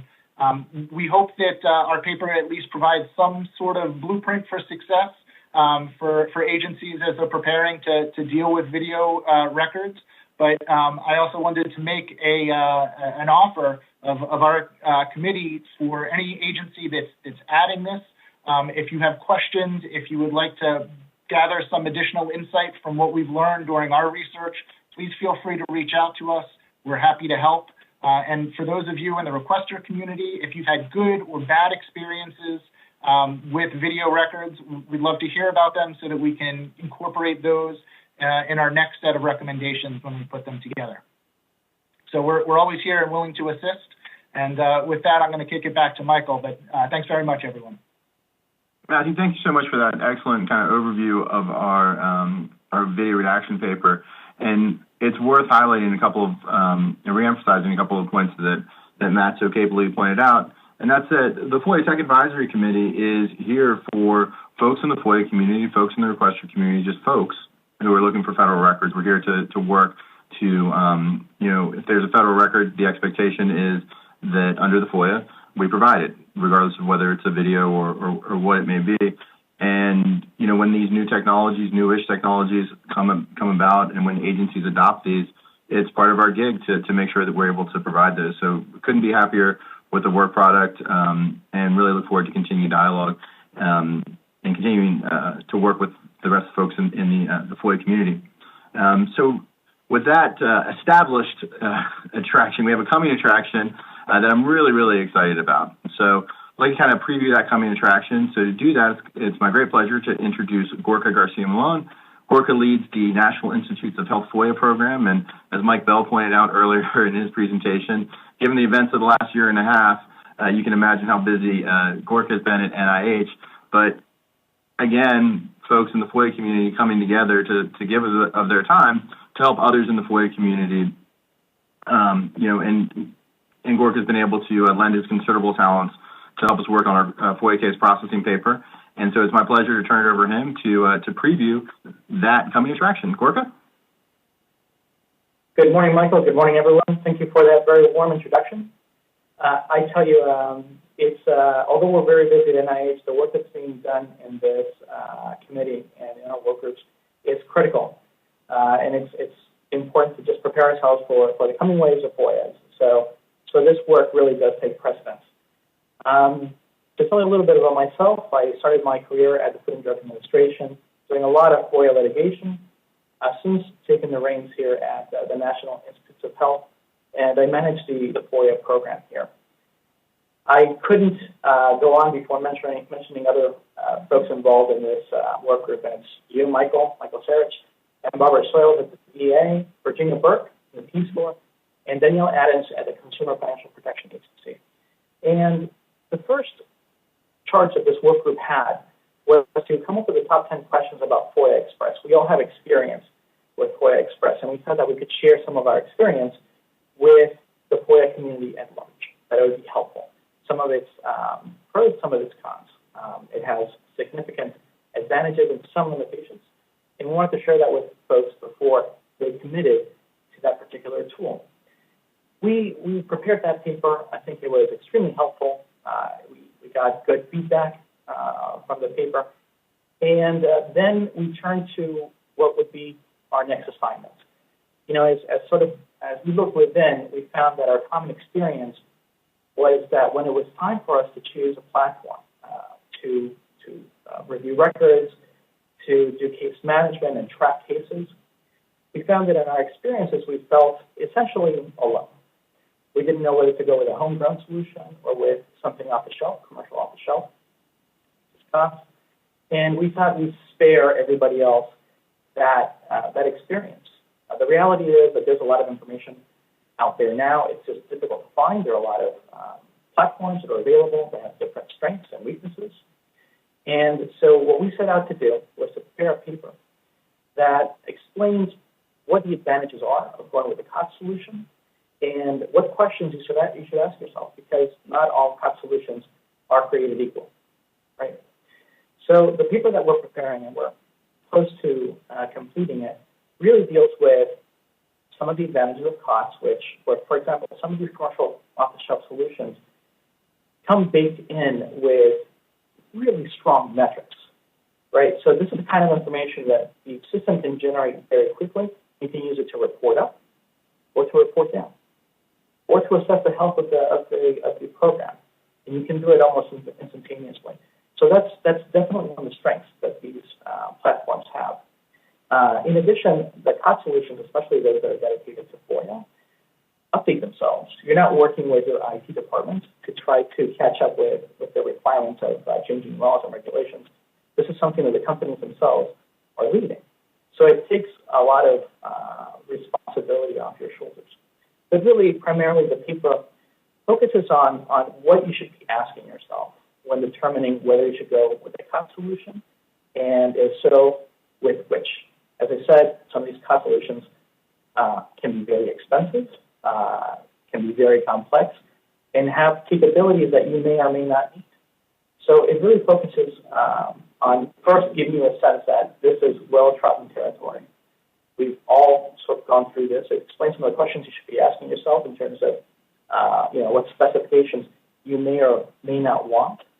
And it also just elucidates the fact that, again, you are not alone by any stretch of the imagination. We really encourage you to reach out to colleagues, sister agencies, departments, and us. We look forward to any questions you have in order to determine what solution is best for you. And of course, we're always very excited to see our membership grow. So please reach out to us if you'd like to participate in our work group. But as I said, the work that's being done here is critical. The request volumes are ever increasing. The complexity is always increasing. And so you don't want to find yourself shopping for a COTS solution on your heels. You know, when you've been confronted with litigation, you realize that the system that you have can't do the job. So I hope you'll be in touch with us and you'll find our work product useful. Thank you, Michael. Thanks so much, Gorka. And again, the work that these committees have done and continue to do, being just exposed to them, have really assisted us here at the Veterans Health Administration in leveraging and maximizing our own COTS solutions. So being able to work with real leaders like Danielle, Virginia, Gorka have really helped Barbara and I leverage the FOIA the module that we use here at the Veterans Health Administration, and has really made a difference as we look to meet leadership goals, and then also compile that business information to kind of really tell the health of the program and where we're at. Talking about tools that we use and technology, and kind of spreading the word and sharing the wealth of information that we have in the tech space. We're really excited about what Eric is going to share next on a FOIA technology showcase in February. So Eric, please. Great. Well, thank you. Thank you, Mike, Gorka, and Matt, for those overviews there. Before I go to the FOIA Technology Showcase, just want to share we also posted a FOIA search paper on our public website. Encourage whether you are a FOIA practitioner or a member of the public to check out that paper. That working group did an excellent job of doing research about FOIA capabilities at agencies, and we found that there were some disconnects between actual capabilities at agencies and what various members of the public thought agencies could do. For example, some people thought that we could just do a search across all the databases and tools at a federal agency in one place. And while some agencies have a more advanced technology that allow for those types of capabilities, most of the time those are manual searches of multiple databases, multiple places for different types of records and information. So there are also some tips, best practices or recommendations in that paper. So I encourage the FOIA search paper if anyone wants to check that out. And with that, the final item on this slide here is we developed plans over this past year for the FOIA Technology Showcase. This is an event, a two-day event that we're planning in February 2022. Currently, there's information available online. There's a link there to it, and I'll come to that in a moment. What the FOIA Tech Showcase strives to do is to connect government officials with capabilities out there in the private sector. And we strive in this committee to raise awareness of technology in general, best practices, and keeping in mind that we work for the public and we want to find the best possible way to respond to requests. And with the growing volume of information, data, records out there, that challenge continues to grow. We have to look for new and smarter ways to leverage technology and people to meet these demands. So the FOIA Tech Showcase is going to be a two-day event.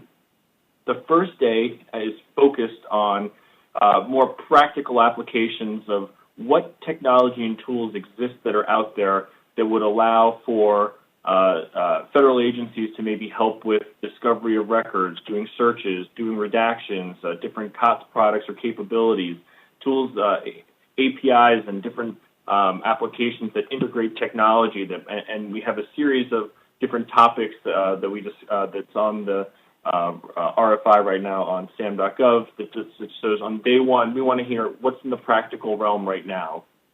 Day two is thinking bigger. It's what's the future of FOIA? What are we looking at in the next 5, 10, 15 years with technology?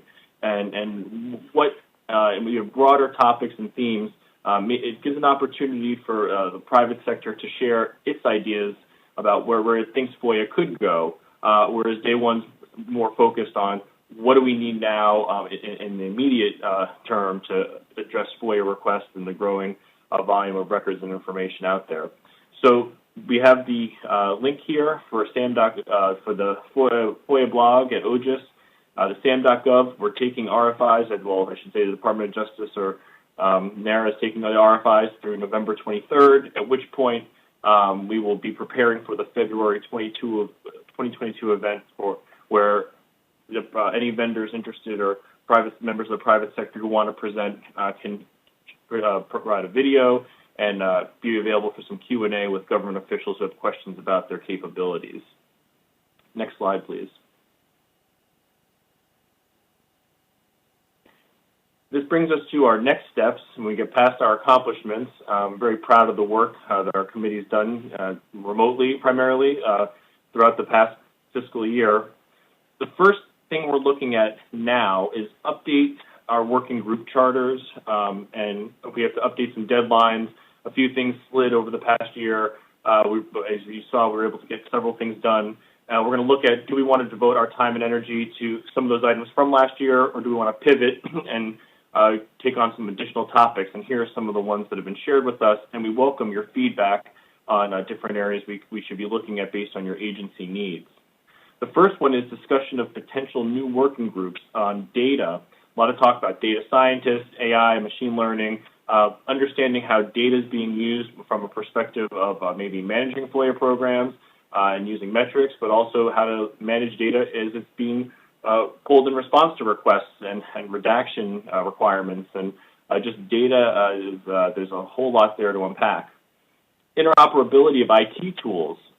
From over the past few years, we've gained in this committee a very good understanding of the technical landscape out there throughout the 100 or so federal agencies working on FOIA, and there are a lot of great applications out there, and sometimes the interoperability of tools is an issue. So looking at the different capabilities that are out there so we could help advise any agencies with questions or identify best practices moving forward. We want to dig deeper into technical issues at agencies, And what we mean here is we started with, as I mentioned previously, a broader understanding of understand the federal landscape for FOIA, and now we're really getting into, all right, different agencies have different capabilities. We want to share best practices among them and identify ways, tools, technical issues on the considering the infrastructure at agencies, the IT systems that they run, the sources of data that they have, the records, and where can we add value as a committee in those at different agencies, because one size won't fit all. And finally, we're going to complete the pending deliverables that we ultimately keep in the charters. That's going to be, and like I said, we have to move those deadlines just a little bit in some cases, including some of the updated papers.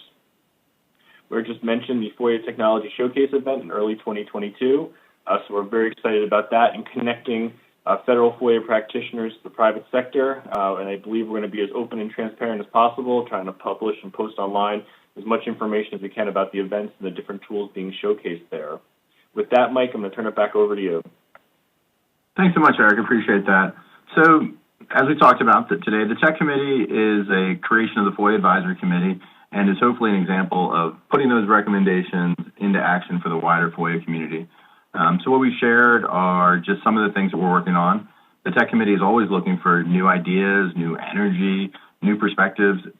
And we do that to ensure that we're meeting the mandate from the FOIA Advisory Committee and either creating or identifying implementable ideas to help improve the operations of FOIA programs government-wide. I think we've had some tremendous success so far, and it's really energizing when you're able to put those innovations into action, and I've seen them benefit my own FOIA program at VHA. We've had tremendous results, and I do give a lion's share of the credit for the inspiration of my colleagues on the FOIA Tech Committee.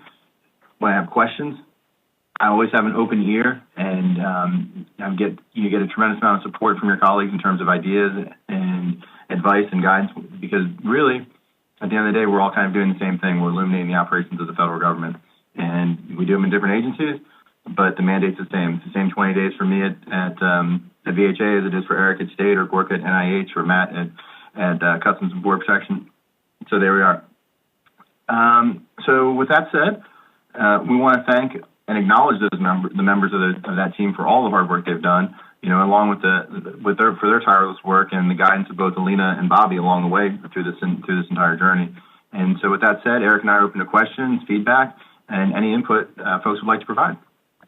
And we can go to the next slide. Yeah, Mike, I would just add, we too are soliciting new members all the time. We had some members drop off over the past year. I think one of our colleagues from COCACI mentioned this is an additional responsibility that people take on, and we're so grateful for the time that they commit to this committee, which we think is very worthwhile. I just want to echo Bobby's thanks and appreciation to Mike's thanks and appreciation to Bobby and Alina and all the members of our committee who make this happen. So with that, thank you.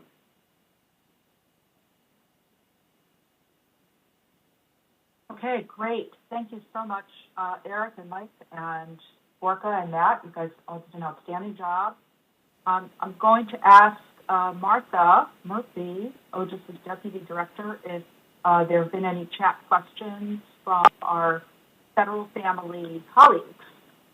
I haven't seen any, but I just want to make sure I didn't miss it.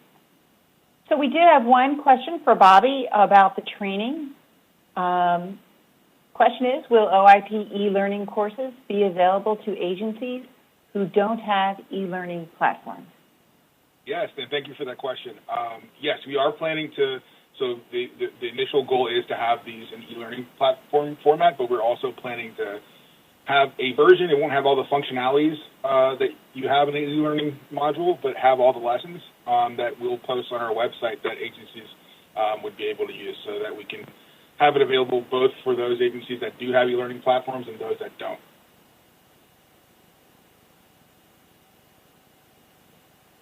Okay, great. Martha, thanks. Anything else? There's a question here from about how can one apply to be part of the committees. And so if you're interested in the tech committee, you can see Eric and Michael's email address, but you can also reach out to Alina and I, and we're happy to connect you with either committee. Glad to see that question. So hopefully that means we've inspired the committees, inspired, and just inspired me, inspired other agencies to participate and volunteer. It really, it's hard to believe that the tech committee is now 3 years old, but a lot's been accomplished, and it's due to the great work of the members, and so I appreciate that. It looks like we had another question come in. When will the new e-learning courses be available? So we are working on developing them now. Our plan is not to wait and release them all at once because we want to get them in your hands as soon as possible.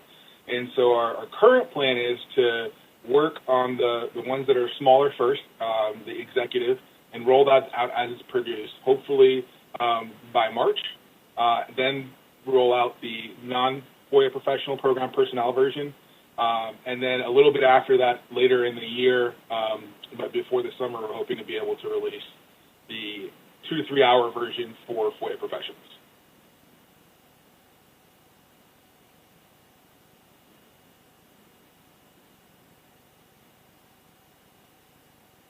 Michael Bell offered his email in the chat, michael.bell1@dot.gov for any potential COCACI volunteers. Great, and I think the other question we had was a similar one, the estimated time frame for training to be available to agencies, and we already answered that, so thanks, Bobby. Thank you, Alina. So if there's no other questions in the agency questions, I believe now we've reached the portion of our program where we can open the meeting to public comment section of our meeting, and we promise to leave time for that. We look forward to hearing from members of the public who have ideas or comments that they would like to share. Expires. We will mute your line so that we can move on to the next commenter in queue. We will definitely give you notice of that, but after 3 minutes, you will be muted. And as a reminder, to ask a question via the WebEx audio, please press the raise hand icon, which is located above the chat box on WebEx. If you are on the main line audio, please press #2 on your telephone keypad to enter the question or comment queue. All right, thanks, Michelle. Do we have any callers waiting to be heard? I do not see anybody quite yet. Okay. While we're waiting for that, I'm going to just ask Martha, any other comments that popped up or questions that popped up during our event today? Or have we addressed everything? I think we've addressed all of the questions that came up. Okay, great.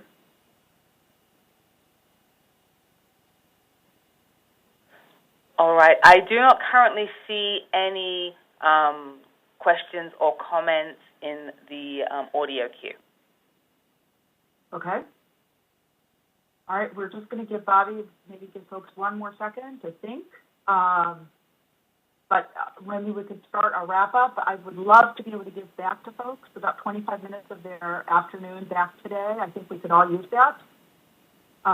The hope that Bobby and I have is that we're going to have our next CFO Council meeting sometime in the spring. We haven't worked out a date yet, but please stay tuned. We're very hopeful that we can do these at least twice a year, if not more frequently. So stay tuned for further announcements on that front as to an exact date and time, as well as registration information. I predict it's going to be virtual again, but, who knows? Everything is talk in the air. Please bear with us. I do know we've gotten feedback generally from some of our other events that folks prefer the virtual platform because it makes it more accessible to a lot more people as opposed to having to come in person. So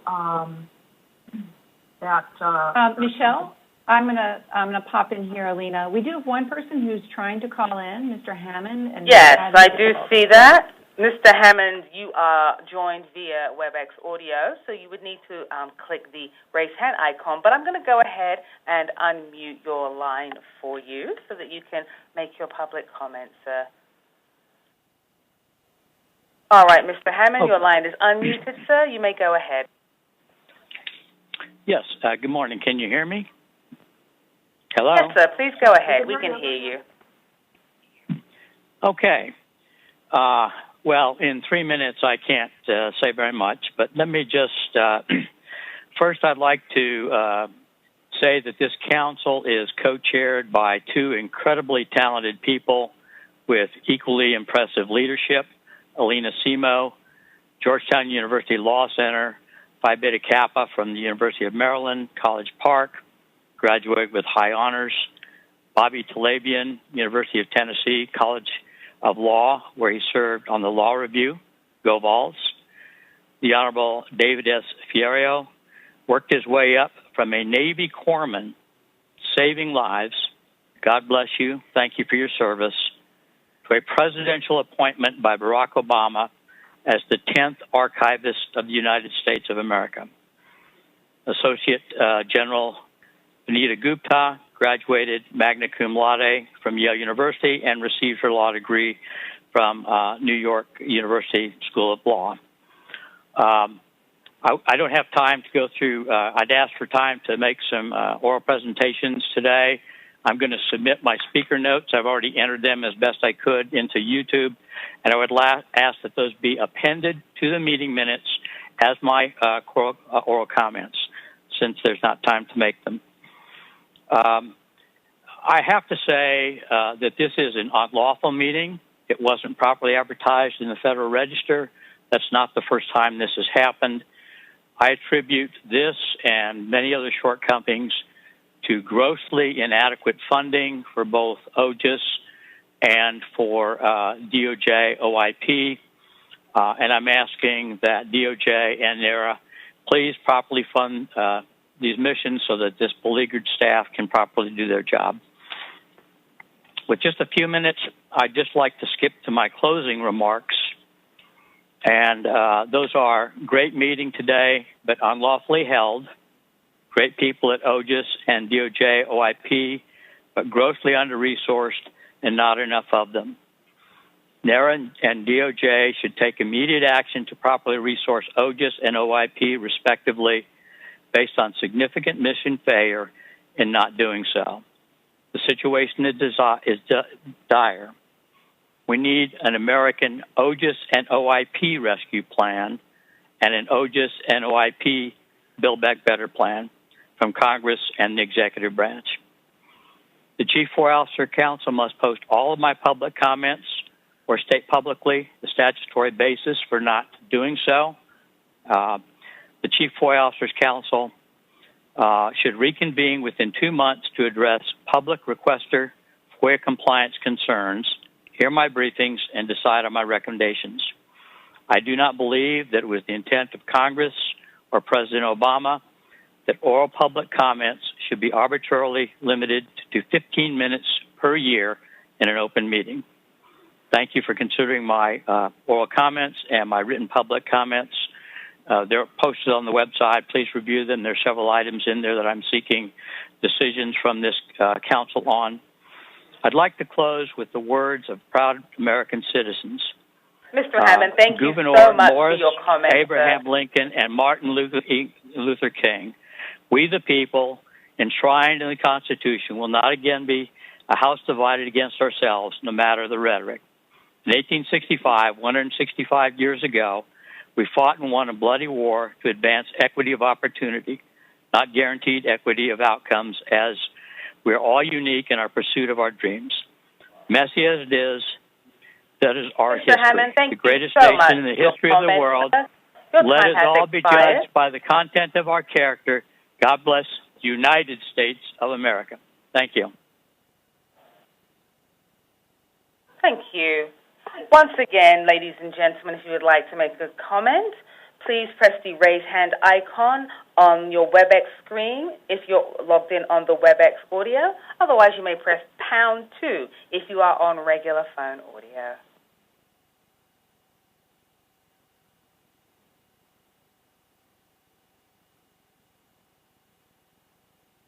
Michelle, do we have any other callers? I do not see any other raised hands at this time. Okay. I don't see any other chat comments, but Martha, I'm just going to triple check with you to make sure we addressed all the questions that came in. We do have well, someone was trying to make a comment and then it looks like someone is in the queue. Are you able to take the comment? All right, Spencer, your line is unmuted. You may go ahead. Are you able to hear me? Yes. Yes. Okay. I actually had a question as it relates to FOIA improvements.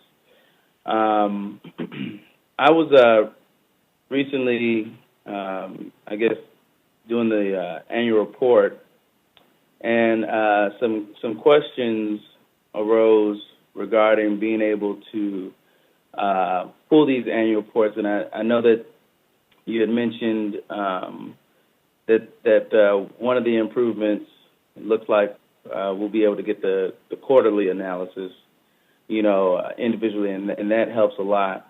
When we've been running our reports, we've been, running into conflicting issues using, the old way of, counting the cases with what we have on our share drive, and then with FOIA Express. Are there any ways to help to ensure the accuracy of discrepancies between what agencies are able to come up with as they're trying to learn and utilize FOIA Express? I know they mentioned some training, so just asking that.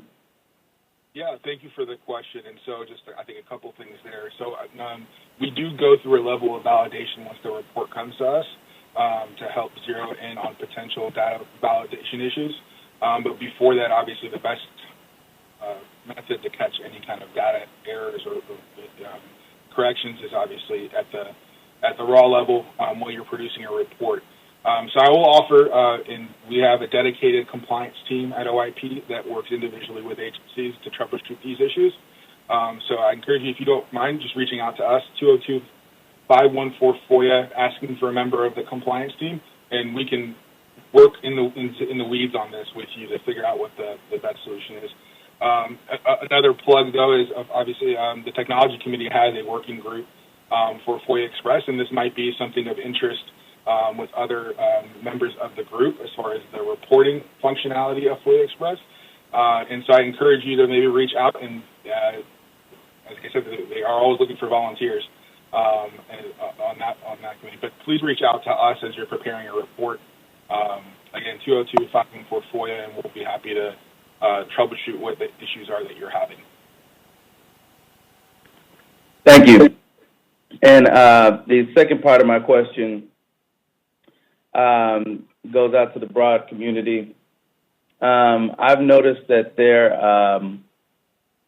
that FOIA and just privacy as a whole programs could benefit from a second-tier analysis of their program capabilities and, FOIA and privacy posture, so there's no conflicts. So my question is, have you guys considered recommending third-party auditing or, interagency auditing of FOIA programs to, either be mandatory or highly encouraged?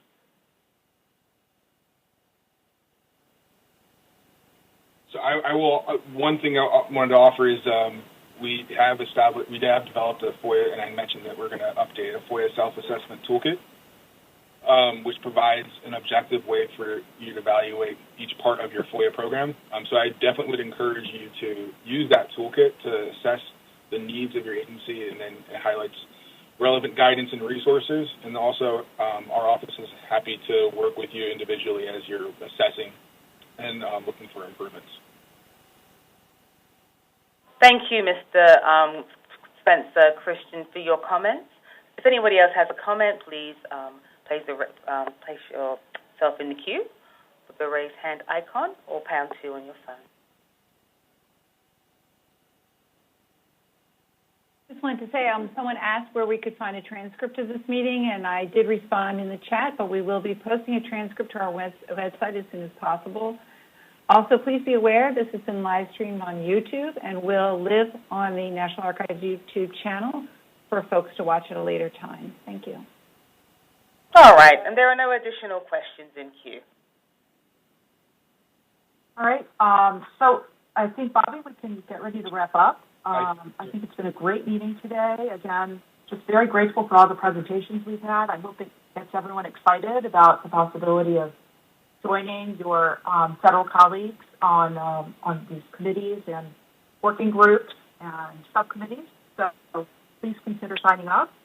And as I said earlier, we will reconvene in the spring. Please look out for further notifications on that. I want to wish everyone a happy Thanksgiving. Hope everyone stays healthy, safe, and resilient during these continuing difficult times. And Bobby, over to you. Thank you, Alina, and thank you again to everyone who's joining us for a really great meeting. And a special thanks to our presenters, particularly the two co-chairs of the committees, for the great presentation, but more importantly, the great work that they're doing that benefits all of us.